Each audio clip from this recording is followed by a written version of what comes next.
In the last episode, we arrived at Echo Global Farm and we took their 9:30 a.m. tour to see some of their interesting farming practices.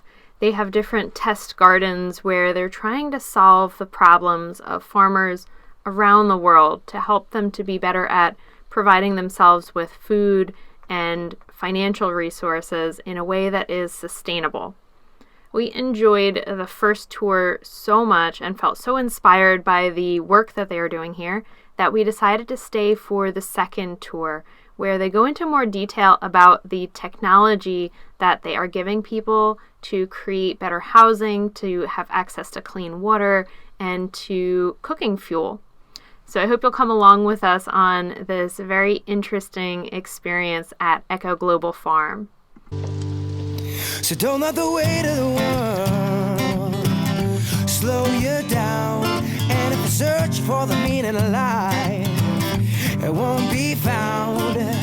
So take your insecurities and leave them all behind. Let's learn to make the most of our time. Of our time. There's my water. And what I'm doing is I've got two lifting devices on a cam down there, and those devices are going up and down like this. And when it goes down, it fills with water, and when it lifts that water. And then the other side goes down and you get more water. It's going back and forth, and that water is going up a central tube and coming out here. This is the other side of that tilapia pond with the ducks that we saw in the last episode. I'm pumping water. If I got a pond like this, I don't want my animals coming down to that pond. They're going to make this pond nastier than it already is, because their waste is going to wash in there, etc. So I'm going to pump the water to where my animals are. And same thing, I can use this water for irrigating, whatever. The last tour was all about how to create enough food production to sustain families around the world.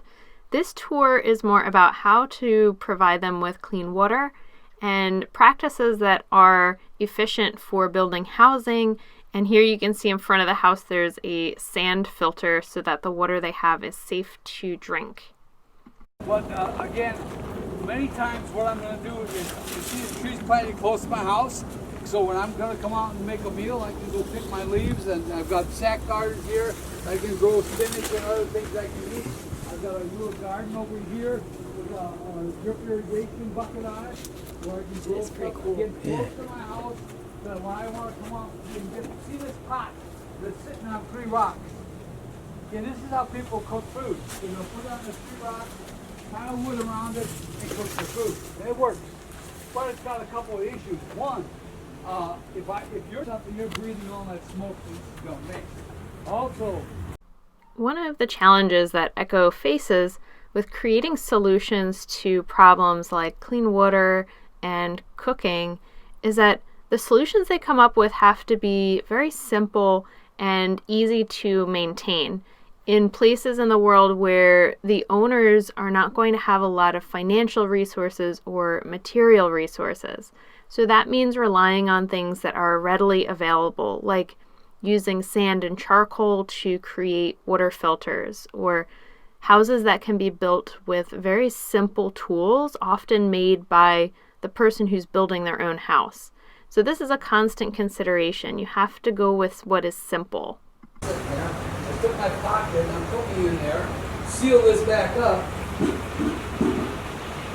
It's going to cook on its own heat for another 5 or 6 hours. It's my crock pot. I can cook on its own heat. Typically what would happen is there's a chain going up, and it should go up to this sprocket up here, which will turn the grinder, and someone's going to pour corn in there. It's going to grind that corn while someone's pedaling the bike. Fish in it, tilapia. And then what I'm doing is I'm taking their waste and filtering it through. I've got 2 filters here. I'm going to eat those fish. That's my protein. So I'm going to eat off of 1 tank of fish for 3 months, and that's my protein. And I got all my nutrients here. Now, this setup is an amazing way to create tilapia and greens at the same time, where the pieces that come off of the greens are going to give nutrients to the tilapia, and the tilapia waste is going to give nutrients to the greens. It's a really amazing circle of nutrition that is so beneficial to the farmer. The next section that we got to explore looks at some of the issues that a village would face, like being able to cook without experiencing a lot of smoke inhalation, using different types of stoves that don't need a lot of fuel in order to cook food for people. It looked at recycling resources that they have, like old rubber tires to create shoes, different ways of woodworking and working with tin and other things that might otherwise be considered trash so that they can be put into good use again. Bamboo is a resource that you see grown all over the farm, and it is used in so many different capacities to create trellises, or in this case, to create an entire house that somebody can build from the resources that are growing right on that piece of land. I'm going to go for today. I want to show you one piece of the farm they did. Oh, it's like a lunch thing. That's neat.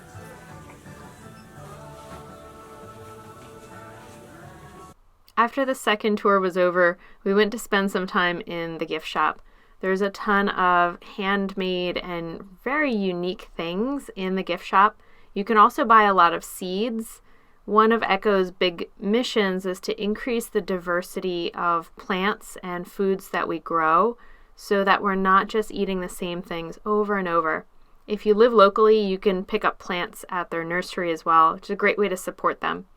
Then we started to head up north toward Sarasota. The farm was pretty neat. We actually ended up spending more time there than we expected because we were just going to do the one tour to see the gardens and the food that they're growing. And then there was another tour right after, and we were like, well, we'll stay for the technology tour, which was also really neat to see some of the different things that they're using to train people. That's kind of the whole idea of that farm, is that they're trying different things and then going to other countries and showing the farmers there more effective ways to grow food. So I feel like it was a very educational day, and it was just really nice walking around there and seeing the way that they're doing everything. Now we are driving about an hour north, like an hour, right? Yeah, an hour north to Sarasota, and we're staying there one night. And actually I'm going to call the other place that we're going to see if we can stay for the next 2 nights, and hopefully they have a spot open for us.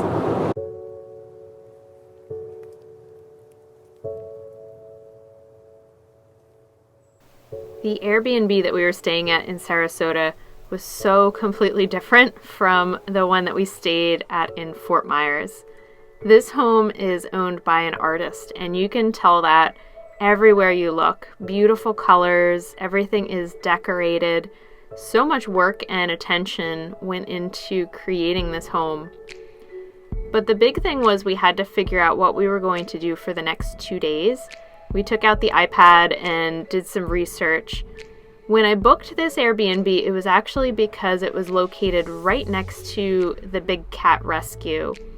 And if you've seen the Tiger King documentary, you probably know all about that. But this happened to be right before Tiger King was released, so we had no idea about the backstory. And I'm glad that we ended up changing our plans now that I've seen it.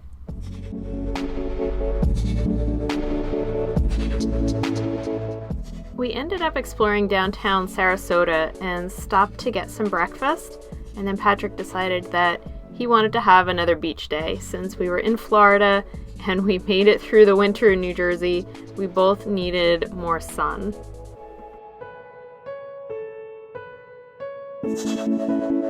We left our Airbnb this morning and went and grabbed breakfast, and it was a really, really good breakfast. Yeah. I had scrambled eggs with salmon and cream cheese, which I read at first and I was like, that sounds really weird, but it was so good. But we left our Airbnb and we are heading into Sarasota, and Patrick asked the girl at the desk where we got breakfast where we should go, and she said Siesta Key has better parking and it's kind of easier to get to the beach. So we're heading into Siesta Key because this is a very busy very busy area. I'm kind of thinking of it almost like we're going into Ocean City in the summer. Yeah. I think Sarasota in the winter is like the equivalent. So traffic is just like the norm. But I think the funny thing was the last 2 nights that we stayed at our Airbnbs, they could not have been more different. Like the first night we were staying with Eric and his wife. He's a retired police officer.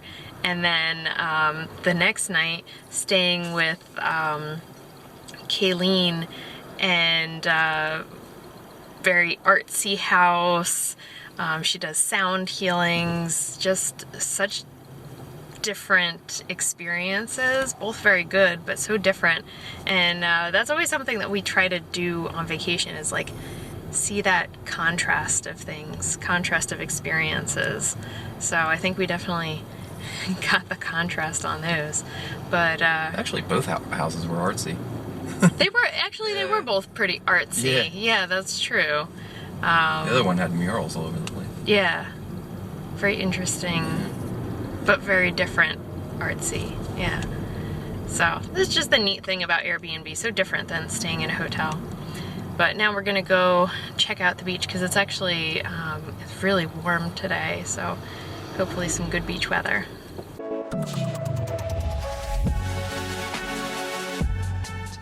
We figured out that we were right. Driving around Sarasota in the winter was essentially the same as going into a shore town in New Jersey in the summer. You are going to drive around for a very long time looking for parking and trying to figure out how to get to the beach, but still totally worth it to get some sun.